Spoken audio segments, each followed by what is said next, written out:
प्यारे मित्रों, आगे जनक कहते हैं, नहीं है कुछ भी ऐसे भाव से पैदा हुआ जो स्वास्थ्य है, वह कोपीन को धारण करने पर भी दुर्लभ है। इसलिए त्याग और ग्रहण दोनों को छोड़कर मैं सुखपूर्वक स्थित हूँ। कहते हैं गुरुदेव, अब तो कुछ भी नहीं है, अब सिर्फ मैं हूँ, अब सिर्फ मेरा होना है, अब सिर्फ मेरी मौजूदगी है। ऐसे स्वास्थ्य का मतलब होता है जो स्वयं के पास हो जाए, जो स्वस्थ हो। ऐसे स्वास्थ्य में मैं पहुंच गया हूँ, ऐसे होने में मैं पहुंच गया हूँ गुरुदेव। और ऐसी स्वास्थ्य कोपीन को धारण करने पर भी दुर्लभ है। कोपीन को धारण करने का मतलब होता है कि ऐसे लोग जो ब्रह्मचर्य व्रत का पालन करते हैं जबरदस्ती। कहते हैं गुरुदेव, मैं किसी भी व्रत का पालन नहीं करता हूँ, फिर भी मेरे भीतर कोई वासना नहीं उठ रही है। लेकिन जो ब्रह्मचर्य व्रत का पालन करते हैं वो अपनी वासनाओं को दबाए पड़े रहते हैं, फिर भी दुखी रहते हैं भगवान। और मैं कुछ भी न होते हुए सुखी हूँ। मेरे स्वास्थ्य को देखते हैं आप, मैं कुछ भी नहीं उठ रहा मेरे भीतर, फिर भी मैं ब्रह्मचर्य में स्थित हूँ, मैं ब्रह्म में स्थित हूँ। लेकिन ऐसे लोग जो ब्रह्मचर्य का व्रत लेते हैं, झूठा व्रत लेते हैं, वो लोग कितने दुखी रहते हैं। उनकी वासनाएं कितनी तगड़ी होती हैं, अपनी वासनाओं को कैसे दबाए रहते हैं। और मेरे भीतर मेरे स्वास्थ्य को देखते हैं गुरुदेव, मेरे भीतर कोई वासना ही नहीं उठ रही। ऐसा शांत हूँ, ऐसा आनंदित हूँ। त्याग और ग्रहण दोनों को छोड़ दिया। अब तो न कुछ त्यागने के लिए है, न कुछ ग्रहण करने के लिए। अब जो जैसा है वैसा है।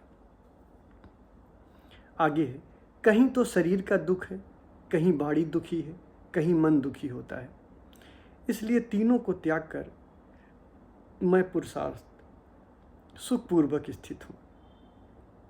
देखते हो, कोई बोल देता है तो बड़ा दुख होता है। कहीं बाड़ी दुख पैदा कर रही है, कहीं शरीर दुख पैदा कर रहा है, कहीं मन दुखी है। लेकिन हे गुरुदेव, हे भगवान, मैंने तीनों को त्याग दिया है। त्यागने का मतलब मैं इसके ऊपर चला गया हूँ, इसका अतिक्रमण कर रखा हूँ।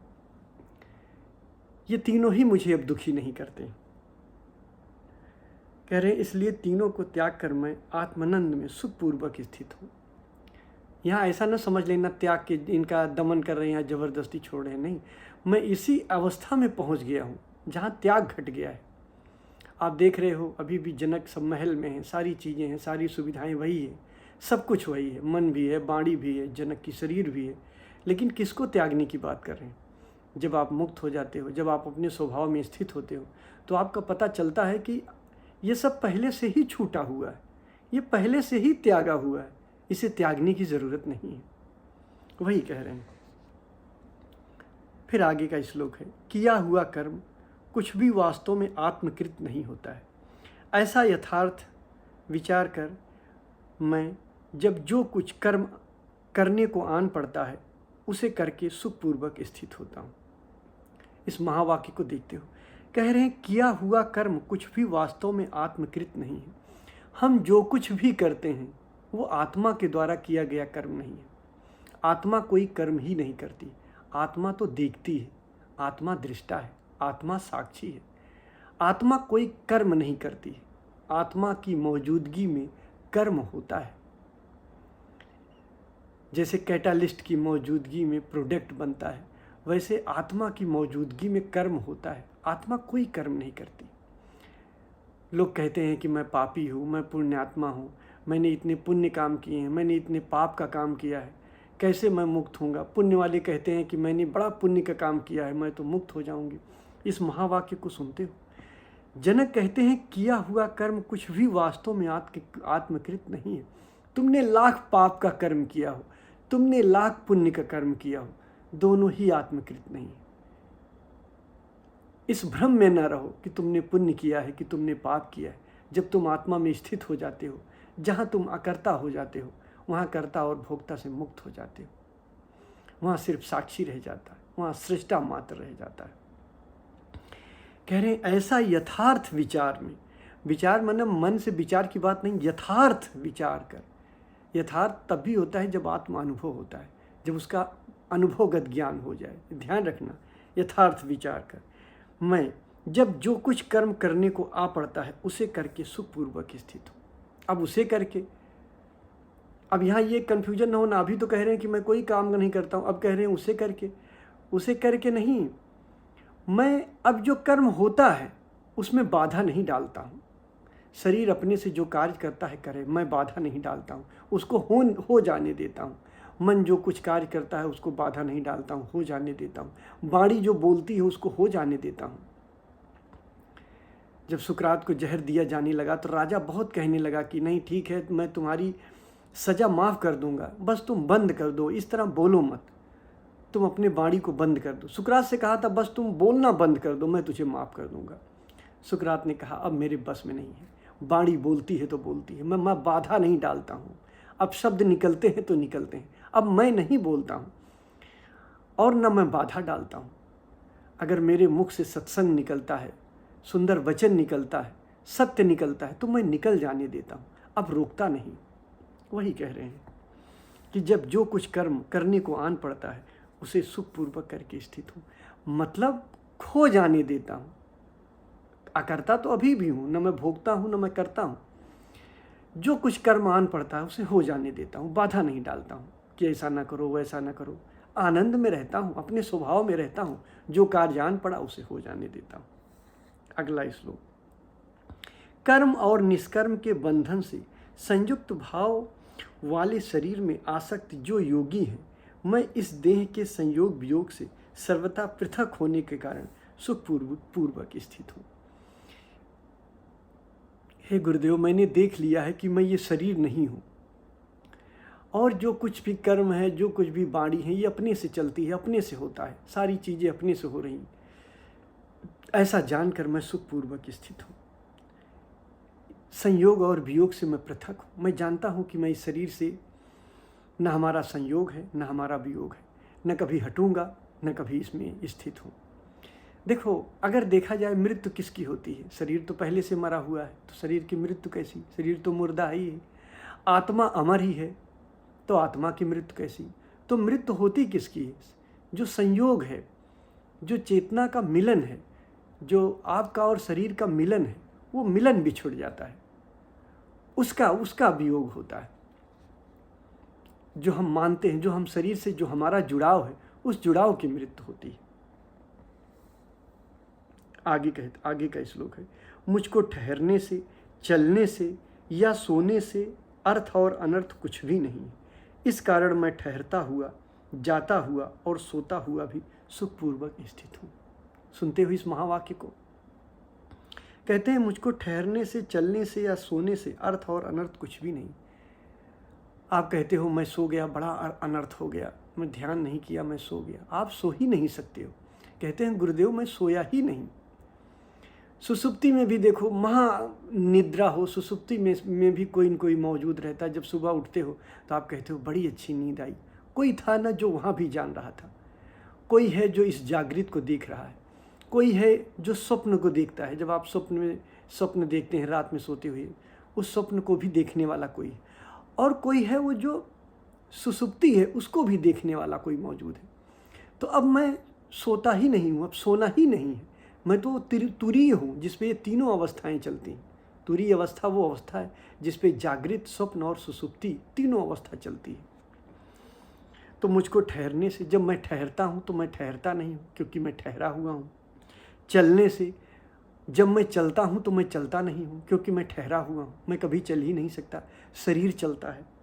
या सोने से गुरुदेव, जब मैं सोता हूँ तो शरीर मन बुद्धि तो सो जाता है पर मैं जागता रहता हूँ। वही कृष्ण भी कहते हैं कि जब पूरा सृष्टि सोती है तो योगी जागता है। सोने से और अर्थ और अनर्थ कुछ भी नहीं है, न कुछ बुरा है न कुछ भला है।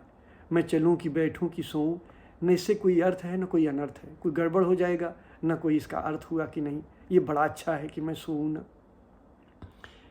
इस कारण मैं ठहरता हुआ, जाता हुआ, सोता हुआ भी सुखपूर्वक स्थित हूँ। हर कंडीशन में, हर अवस्था में सुखपूर्वक स्थित हूँ।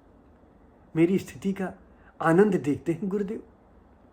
मेरा किसी से भी कोई मतलब नहीं। कुछ भी हो, पाप होता है, पुण्य होता है, ये सब गुरुदेव परिधि पे होता है। निद्रा है, जागरण है, ये सब परिधि पे होता है।